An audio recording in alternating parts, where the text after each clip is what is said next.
AC generator. देखो AC generator basically क्या होता है, सिंपल सा, जैसे हम ये भी किस फिनोमेना पे वर्क कर रहा होगा एसी जनरेटर। सिंपल पहले तो यही सोचना बनता है कि एसी जनरेटर आखिर है क्या। एसी जनरेटर सिंपल सा जिससे हमें एसी करंट मिलता है, ठीक है। नॉर्मली हम लोग घरों में शादी में सब जगह यूज होता है, नहीं होता है ना, वो एसी जनरेटर का यूज होता है। जो नहीं लगा रहता है जिसमें मिट्टी का तेल डाला टक टक टक टक टक चलता है, हाँ जनरेटर जिसको बोलते हैं नॉर्मल लैंग्वेज। तो वो क्या है, सो एसी जनरेटर, उसकी जो प्रिंसिपल है, कैसे वर्क करता है, ये सब चीज़ें स्टडी करते हैं, ठीक है। तो वर्क करने का जिसका प्रिंसिपल है सिंपल सा, वो क्या है, देखो इसकी वर्किंग आ सकती है एग्जाम में, ठीक है। क्या आएगा, वर्किंग और प्रिंसिपल से लिखने के लिए आ सकता है उसका, ठीक है। इस बार आया था एसी जनरेटर, हाँ तो बस हो गया। प्रिंसिपल जो इसका है वो किस पे वर्क करता है, मतलब ये सिंपल से किस फिनोमिना पे वर्क करता है, इलेक्ट्रोमैग्नेटिक इंडक्शन, ठीक है। इसका जो प्रिंसिपल है वो क्या है, इलेक्ट्रोमैग्नेटिक इंडक्शन, ठीक है। ईएमआई बोल सकते हैं इसको, सिंपल से क्या बोलेंगे, ईएमआई यानी इलेक्ट्रोमैग्नेटिक इंडक्शन फिनोमिना पे ये वर्क करता है, ठीक है।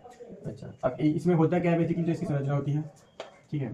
तो कंस्ट्रक्शन जो है इसका क्या है, सिंपल सा, इसमें जैसे हम अभी तक पढ़ रहे थे कि हमने क्या किया कि कॉइल ले ली, लास्ट चैप्टर में पढ़ा था, बस सिंपल सा वही है। हमने दो मैग्नेट ले लेंगे, ठीक है, दो मैग्नेट ले लिए और उनकी मैग्नेटिक फील्ड में हमने क्या रखा, कॉइल को रख दिया, ठीक है। एक कॉइल रख देते हैं, एक एन हो गया और दूसरा एस, ठीक है। दो मैग्नेट ले लेते हैं, इनके बीच में जो कॉइल रखते हैं उसको हम बोलते हैं आर्मेचर, ठीक है। क्या बोलेंगे, आर्मेचर।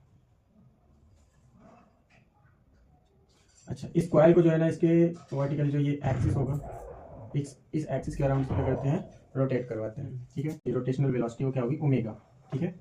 इसका ये एक्सिस होगी, एक्स वाई एक्सिस का नाम भी दे सकते हैं कि एक्स वाई एक्सिस के अराउंड ये जो ओमेगा वेलोसिटी से रोटेट करती है, ठीक है। ये जो आर्मेचर, अच्छा ये आर्मेचर जो हम बनाते हैं, सबसे पहले इसमें देखो कौन कौन से इंपॉर्टेंट पार्ट्स लगेंगे, क्योंकि जब इसकी वर्किंग लिखोगे, ठीक है, इसमें सारी चीज़ों को मेंशन करना पड़ेगा। पहले तो इसका कंस्ट्रक्शन बताओगे, भाई कंस्ट्रक्शन क्या है, ठीक है। प्रिंसिपल बताओगे, प्रिंसिपल क्या हो गया, तो देखो एसी जनरेटर प्रिंसिपल क्या, इसका इलेक्ट्रोमैग्नेटिक इंडक्शन, ठीक है। इसमें क्या होता है, मैग्नेट्स का यूज करते हैं, दो मैग्नेट्स का यूज करके मैग्नेटिक फील्ड क्रिएट करते हैं, और उस मैग्नेटिक फील्ड के बीच में हम क्या करते हैं, यहाँ दोनों मैग्नेट्स के बीच में, और यहाँ पे हम रखते हैं एक कॉइल को, ठीक है। इस ये जो पूरा कंस्ट्रक्शन है, ये वाला क्या कहलाता है, आर्मेचर कहलाता है। क्या कहलाता है, आर्मेचर कहलाता है, ठीक है। अच्छा, यहाँ पे जो मैग्नेटिक फील्ड होगी वो क्या होगी, यहाँ पे मैग्नेटिक फील्ड N2S होगी, ये तो हमको पता ही है, पता है या नहीं, है ना। मैग्नेटिक फील्ड में से कहाँ से होती है, N2S की ओर होती है, ठीक है। अच्छा, इसमें अब इस कॉइल को मान लो, जब अभी तो इससे क्या कुछ करंट पास हो रहा होगा, सॉरी करंट बोलो, कोई ये जो कॉइल हमने बीच में रखा है, अभी आर्मेचर से एक भी मैग्नेटिक फील्ड पास नहीं हो रही होगी क्या, अभी नहीं हो रही है। क्यों नहीं हो रही है, क्योंकि इसका सरफेस एरिया जो है वो क्या है, ये अभी मैग्नेटिक फील्ड के पैरेलल रखी हुई है ना। तो अब क्या किया जाता है, सिंपल सा, इसको जो है ना बाहर से कुछ मैकेनिकल एनर्जी देते हैं, इसके कारण इसको जो है रोटेट करवाया जाता है, ठीक है। ये जब रोटेट करेगा तो ये अभी तो मैग्नेटिक फील्ड के पैरेलल है इसका सरफेस, फिर एक टाइम आएगा जब क्या हो जाएगा, ये इसके परपेंडिकुलर हो जाएगा, परपेंडिकुलर रख जाएगी। ऐसे अब ये ऐसे रखी हुई है, एक टाइम पे जैसे हम इसको रोटेट करवाएंगे तो ऐसे घूम जाएगी। यानी अब क्या हो गया, ये जो सरफेस है इसका वो मैग्नेटिक फील्ड के क्या हो गया, परपेंडिकुलर हो गया, यानी इससे maximum number of magnetic field line होकर के पास हो रही होंगी, है ना। फिर इसको हमने थोड़ा सा राउंड करवाया तो क्या होगा, वापस से ये पैरेलल हो जाएगी, तो यहाँ से फिर मैग्नेटिक फील्ड यहाँ पे जीरो हो जाएगी। मतलब इस तरह से हम मैग्नेटिक फील्ड में वेरिएशन करते हैं, ठीक है। तो वेरिएबल मैग्नेटिक फील्ड क्या करेंगे, क्रिएट करेंगे, कैसे, इस आर्मेचर को बार बार राउंड करवा के इसमें क्या करेंगे, वेरिएबल मैग्नेटिक फील्ड यहाँ पे क्रिएट करेंगे। और वेरिएबल मैग्नेटिक फील्ड क्या लेके आएगा, वेरिएबल फ्लक्स, और फ्लक्स में अगर कंटिन्यूअस चेंज हो रहा है तो इस पर क्या आएगा, ईएमएफ जनरेट हो जाएगा, यानी ईएमएफ प्रोड्यूस होगा कहाँ पे, इस वायर में, ठीक है। ये जो हमने कॉइल लगा के रखी इस पे क्या होगा, ईएमएफ प्रोड्यूस होने लग जाएगा, ठीक है। मतलब जो ये इंड्यूस्ड ईएमएफ इस पे जनरेट होगा वो अपने रीजन का ही क्या करेगा, विरोध करेगा, यानी अपोज करेगा। इसके लिए हम क्या करते हैं, बाहर से इसको मैकेनिकल एनर्जी कुछ दी जाती है, ठीक है। जैसे इसके प्रोड्यूस होने का कारण क्या हो गया, बाहर से हम ये कुछ एनर्जी देते हैं। एनर्जी कैसे देते हैं भाई, तो सिंपल सा टरबाइन देखा होगा तुमने, देखा है टरबाइन, डायनामो, दुनिया वगैरह। तो सबसे पहले उसमें क्या किया जाता है, टरबाइन को हम रख देते हैं, ऊपर से हम क्या करते हैं, जल की धारा है ना, लिया जाता है ना, वाटर करेंट, यानी पानी को बहाया जाता है कंटिन्यूसली वहाँ से, और स्पीड में पानी वहाँ से क्या होगा, फ्लो करेगा। जब स्पीड में पानी इसके ऊपर से फ्लो करता है, मतलब यहाँ टरबाइन में सिंपल से हम क्या करते हैं कि इसको सीधा थोड़ा सा आगे बढ़ा करके, और ऐसे हम इसमें पंखुड़ियाँ लगा देते हैं कि जब उन पंखुड़ियों में जैसे फैन की होती है वैसे, जब उनमें मतलब एक फ्लो में पानी गिरता है उनके ऊपर, ठीक है, तो क्या होगा, धीरे धीरे वो राउंड करने लगती हैं, और जैसे वो राउंड करने इसकी स्पीड बढ़ती है, तो भाई यहाँ पे जो है ना, अब ये भी राउंड करेगी, और ये जैसे जैसे राउंड करेगी तो इसमें भी मैग्नेटिक फील्ड क्या होगी, कंटिन्यूअस चेंज होने लगेगी नहीं। ये एक सीधा, अभी मान लो ये पैरेलल मैग्नेटिक फील्ड लाइन ऐसे है, ठीक है, दोनों ये जब राउंड करेगा तो फिर मैग्नेटिक फील्ड इसके अंदर से, मैग्नेटिक फील्ड लाइन इसके अंदर से होकर के पास होगी, यानी फ्लक्स इसका चेंज हुआ, तो फिर इसमें क्या होगा, एकदम से ईएमएफ इंड्यूस होगा, प्रोड्यूस होगा या नहीं। फिर इसके बाद ये पैरेलल हो जाएगा, मतलब कंटिन्यूअसली क्या होता जाएगा, इसमें मैग्नेटिक फ्लक्स चेंज होता जाएगा, नहीं होता जाएगा। और जो कंटिन्यूस मैग्नेटिक फ्लक्स चेंज होगा तो इसके अंदर क्या कहते हैं, ईएमएफ प्रोड्यूस होता जाएगा, ठीक है। चेंज इन फ्लक्स ही क्या लेके आता है, ईएमएफ लेके आता है, ठीक है। चलो ये चीज समझ में आई। अच्छा, ये अब इससे जो भी हमको ईएमएफ मिलेगा, जो भी इससे पोटेंशियल डिफरेंस मिलेगा, तो उसके कारण कुछ करंट भी होगा, है ना। यहाँ पे वोल्टेज डिफरेंस आया तो करंट भी आया। अच्छा, तो इस करंट को हम क्या करेंगे, अब हम बाहर के सोर्सेज में यूज कर सकते हैं। उसके लिए हम क्या करते हैं, यहाँ से सिग्नल इसको जो है यहाँ से क्या कर देते हैं, बाहरी रेजिस्टेंस से जहाँ भी हमें जो लेना है, ये रेजिस्टेंस क्या हो गया, मतलब सिंपल सा जो भी हमने इक्विपमेंट डिवाइस लगा के रखे हैं पूरा, उसके लिए ये सब हो गया, ठीक है। मतलब यहाँ पे मैंने सिर्फ उसको रेजिस्टेंस बता दिया, ठीक है। आउटपुट रेजिस्टेंस यहाँ से दिया जाएगा, सिंपल, ठीक है।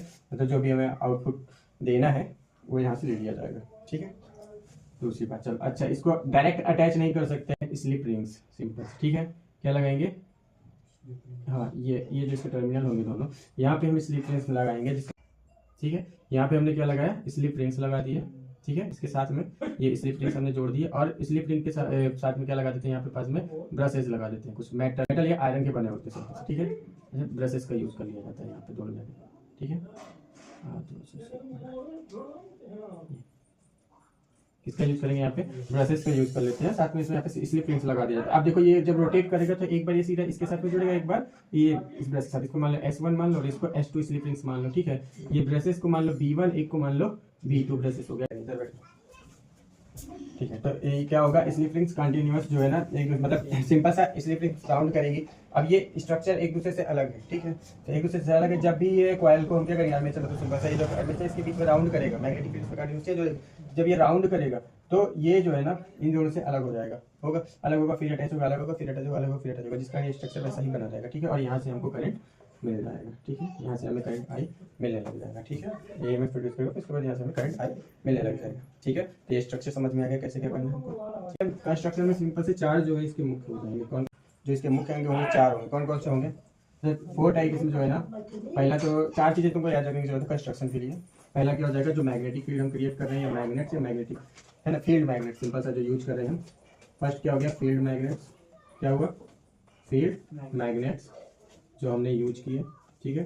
Field magnets NS field magnets use किए। सेकंड, दूसरा क्या हो जाएगा, दूसरा जो हम यूज कर रहे हैं यहाँ पे आर्मेचर हो गया, ठीक है, लिखते जाओ। सेकंड जो हो गया वो क्या हो गया, आर्मेचर। अच्छा, थर्ड इसमें क्या यूज हो रहा है, स्लिप रिंग्स यूज हो रही हैं, थर्ड इसका लिख लो स्लिप रिंग्स।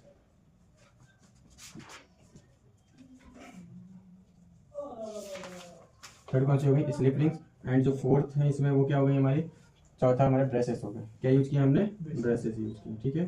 तो हमने यूज किया ब्रेसेस। अच्छा, ये जो ब्रेसेस होते हैं ये किस चीज़ के बने होते हैं, तो जो हमारे ब्रेसेस होते हैं, ठीक है, ब्रेसेस, ये जो ब्रेसेस होंगे वो मतलब सिंपल से कोई कंडक्टिंग मटेरियल के ही बने होंगे, ठीक है। जब हम आर्मेचर को दोनों फील्ड मैग्नेट्स के बीच में जो मैग्नेटिक फील्ड है वहाँ पे जब हम इसे कंटिन्यूअस इसको क्या करते हैं, रोटेट करवाते हैं, तो जब हम पहली बार जैसे हमने रोटेट करवाया, अब तो ये एक बार क्या होगा, एक बार ये इसका जो सरफेस एरिया है मैग्नेटिक फील्ड सरफेस, अगर एरिया वेक्टर देखोगे तो अभी यहाँ देखो परपेंडिकुलर है तो जीरो मैग्नेटिक फील्ड लाइन, जब एरिया वेक्टर पैरेलल हो जाएगा तो बहुत सारी मैग्नेटिक फील्ड लाइन गुजरेंगी। इस प्रकार ये कह सकते हैं कि जब अभी देखो इसका सरफेस एरिया क्या है, 0 डिग्री पे है, यानी पैरेलल सरफेस एरिया जो है, ठीक है। तो इस पे जीरो मैग्नेटिक फील्ड लाइन गुजरी, जब ये परपेंडिकुलर हो जाएगा तो इससे maximum number of magnetic field line pass होने लगेंगी, ठीक है। और जब इसमें अब इस तरह से क्या होगा, इसमें कंटिन्यूअस इसमें मैग्नेटिक फील्ड चेंज होती जाएगी या नहीं होती जाएगी। जब इसमें कंटिन्यूअस मैग्नेटिक फील्ड चेंज होगी तो इसमें मैग्नेटिक फ्लक्स भी चेंज होगा, और चेंज इन मैग्नेटिक फ्लक्स इसमें क्या लेके आएगा, EMF लेके आएगा, ठीक है। Flux phi equal to NBA cos theta, ठीक है, cos theta, NBA cos theta,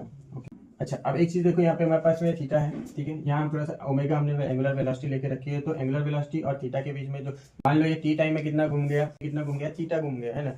तो जो इसकी वेलोसिटी ओमेगा होगी वो कितनी हो जाएगी, देखो सिंपल से ये कि जो हमारे पास आर्मेचर है, मान लो कि टी टाइम के अंदर, टी सेकंड के अंदर ये जो है थीटा एंगल घूम जाता है, कितना घूमता है, थीटा एंगल घूम गया, ठीक है।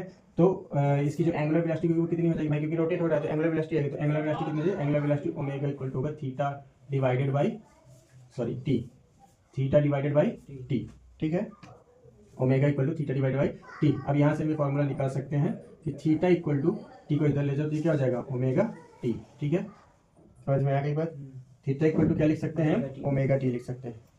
कोई कंफ्यूजन है, नहीं है, चलो ठीक है, अच्छी बात है। तो फाई इक्वल टू क्या हो जाएगा, NBA cos थीटा की जगह क्या लिख देंगे, ओमेगा टी, ठीक है। यहाँ पे लिख सकते हो because omega equal to theta by T, ठीक है। सो थीटा इक्वल टू क्या हो जाएगा, ओमेगा इंटू टी, ठीक है। कोई कंफ्यूजन तो नहीं है, तो कहाँ से आया ये समझ में आ गया, क्योंकि ये रिलेशन होता है, जैसे हम बोलते हैं ना स्पीड इक्वल टू क्या हो जाता है, तो डिस्टेंस अपॉन टाइम होता है ना, ऐसे ही यहाँ पे जो है इसकी स्पीड क्या है, ओमेगा, रोटेशनल स्पीड ओमेगा है, और रोटेट कैसे कर रहा है, एंगुलर, है ना।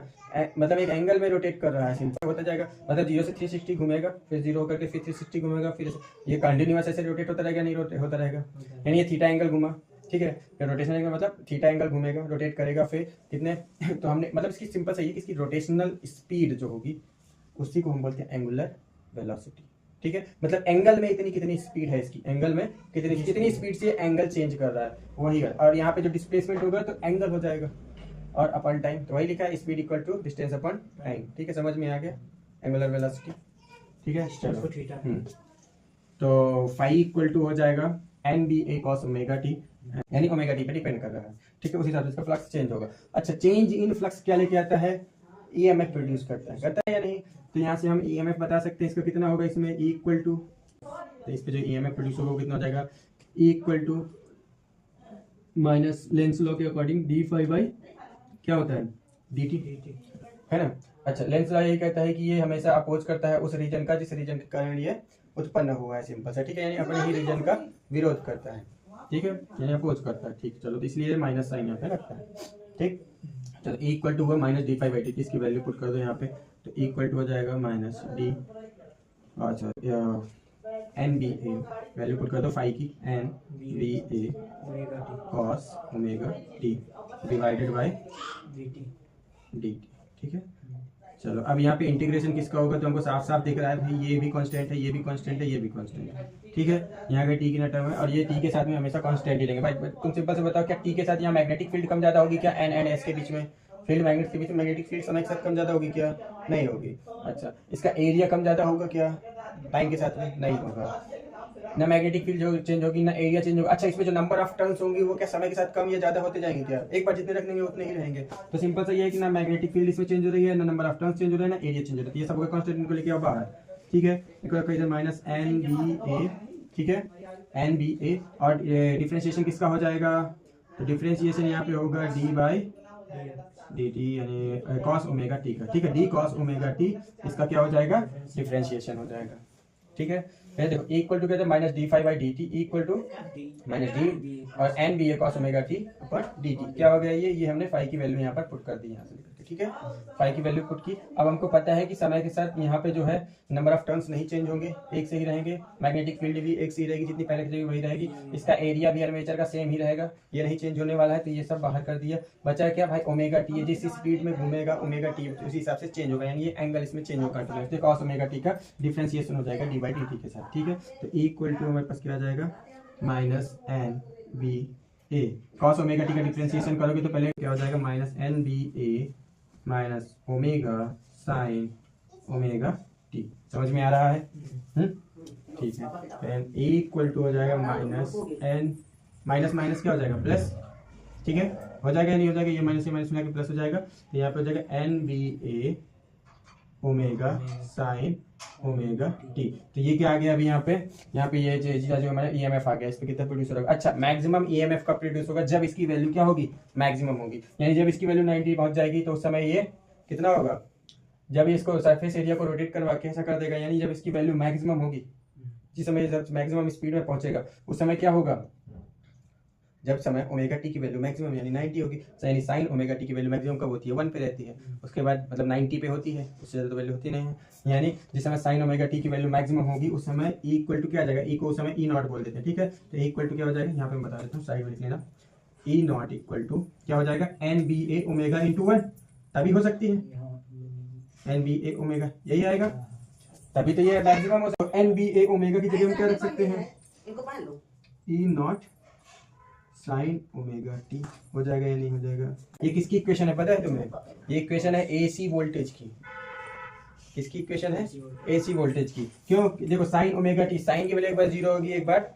1 होगी, एक बार 0 होगी, एक बार 1 होगी, 0, ये किसकी इक्वेशन है, ये इक्वेशन है AC वोल्टेज की, ठीक है। यानी AC वोल्टेज हमारा कब होता है, एक बार देखो यहाँ पे सिंपल सा AC वोल्टेज बता देता हूँ, देखो AC वोल्टेज हमारा कैसे चलता है, AC वोल्टेज देखो 0 से चलेगा पॉजिटिव में, फिर उसके बाद डाउन जाएगा निगेटिव, फिर पॉजिटिव निगेटिव पॉजिटिव निगेटिव। ये क्या होती है एसी वेव, एसी वोल्टेज को हम बताते हैं, इस तरह रिप्रेजेंट करते हैं, ठीक है, उसकी वेव बताते हैं। तो एसी वोल्टेज किस तरह से होता है, एक बार पॉजिटिव होता है, एक बार निगेटिव होता है, फिर पॉजिटिव होता है, फिर निगेटिव होता है, फिर पॉजिटिव होता है, फिर निगेटिव होता है। तो इस पर एक बार वोल्टेज मिलेगा, एक बार नहीं मिलेगा। मतलब इससे जो हमें इस एसी जनरेटर से जो भी, इसीलिए इसको क्या बोला जाता है एसी जनरेटर बोलते हैं। इससे कौन सा मिलेगा हमें वोल्टेज, एसी वोल्टेज मिलेगा, ठीक है, यानी अल्टरनेटिंग वोल्टेज मिलेगा, फिर मतलब प्लस जाएगा, फिर एक बार निगेटिव जाएगा, पॉजिटिव जाएगा, निगेटिव जाएगा, पॉजिटिव। इससे जो मिलने वाला जो करंट होगा वो भी कैलकुलेट कर लेते हैं, ठीक है। तो इससे जो हमें करंट मिलेगा वो क्या हो जाएगा, तो इसे सिंपल सा आई इक्वल टू ओम्स लॉ से फाइंड करो। तो आई इक्वल टू क्या होता है, ई बाई आर होगा या नहीं होगा, ठीक है। तो ई की वैल्यू यहाँ पे पुट कर दो, तो आई इक्वल टू हो जाएगा E not sine omega T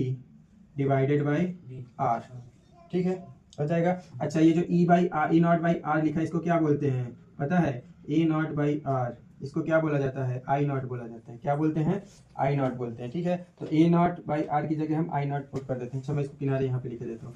ये होता है हमारा अल्टरनेटिंग करंट, ठीक है। A naught sorry I naught equal to A naught divided by R, ठीक है। ये देखो A naught divided by R, इसको क्या लिख देंगे, I not sine omega T, ठीक है। तो ये क्या हो गया हमारा alternating voltage, sorry alternating current की इक्वेशन हो गई, जो हमको अल्टरनेटिंग करंट मिलेगा I equal to I not sine omega T, ठीक है। और ये पूरा हो गया।